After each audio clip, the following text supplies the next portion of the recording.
I want to give you a slight introduction about incident management before we go through um, the uh, business continuity plan. Right. I hope you can see. So first thing, I want you to understand what's an incident before we go through. Incidents are things that affects have a negative impact on our systems, on our computers. They're known as incidents. They affect confidentiality, they affect integrity, they affect availability, right? So a computer virus, a malware, a DDoS attack, identity attack, or any of that could be classified as an incident. Let me just move this on my screen. Okay.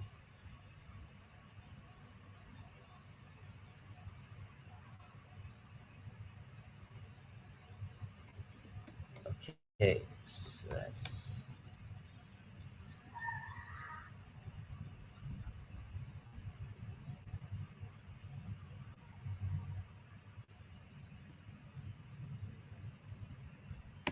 just give me a moment.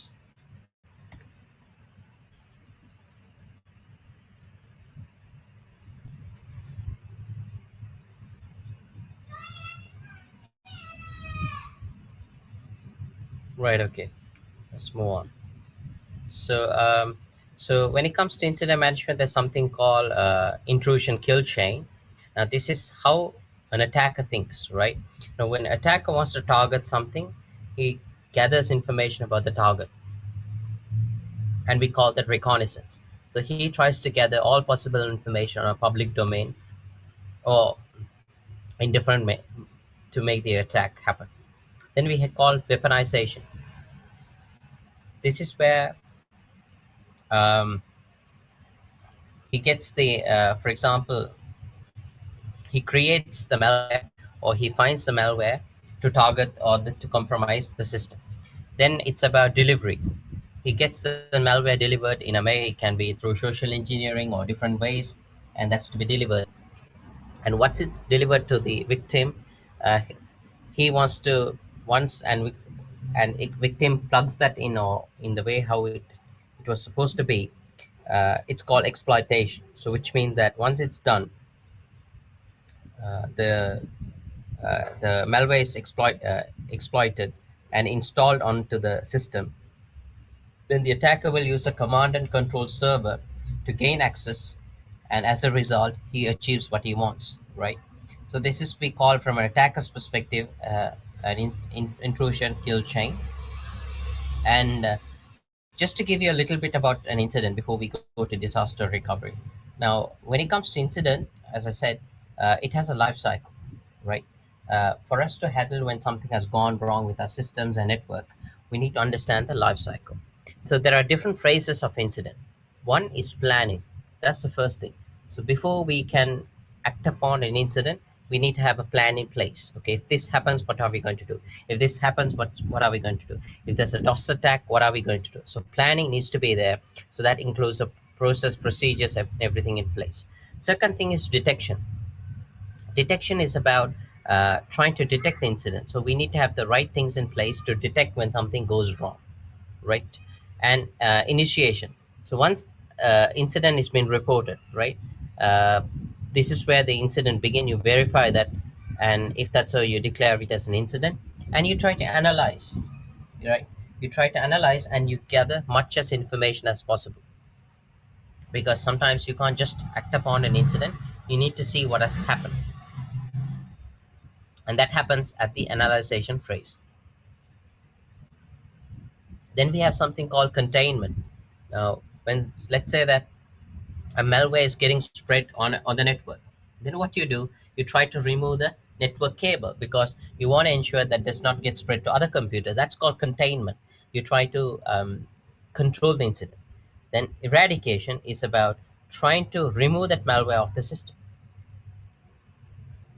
So we try to remove it completely. That's called eradication. Then we have recovery. Recovery is the process of trying to get back to the stage just before the incident. So that's called recovery. And we have remediation.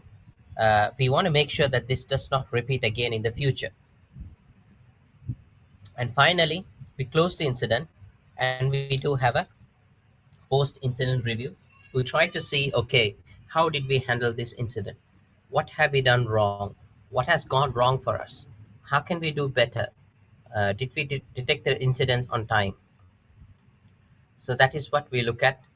um, and this is called an incident response life cycle, right? An incident response life cycle, and this is very important as we talk about disaster recovery. And as part of incident response, we also have something called forensic investigation that takes place. Because when an incident happens, sometimes there are chances that you might want to take legal proceedings. You want to challenge someone legally. So, which means that certain information has to be collected, a chain of custody needs to be maintained, and it has to be handled in a way so that it's accepted in the courts. If uh, things are just collected in an ad hoc manner, that will not be accepted in the courts, right? And so the chain of custody is about, you try to you in order to make the effectiveness of the investigation, you got to follow certain things. One is identification. You need to try to identify the evidence and acquire them using the right tool, and make sure that everything is there. Then once you have acquired them, you need to preserve them. You want to make sure that information is not uh, cannot be modified by an unauthorized person. So you preserve.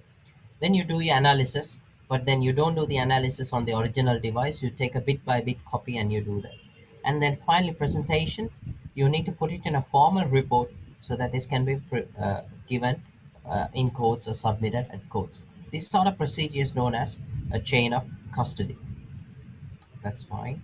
And it's also important when an incident happens that there is a declaration process. Why? Because everyone can say my system has become slow and I think that's an incident. No, it's not, right? It has to be analyzed by the right party, and they need to say whether it's an incident or not. So not everyone can declare an incident. So there's always a guy to manage the whole process of the incident. He's known as incident commander. So he's a person who will be ensuring that everything is happening as supposed to be and in the right manner. And internal communication is very important when it comes to incident handling, because sometimes information has to be passed across to other departments. So internal communication and how it needs to be communicated is very important.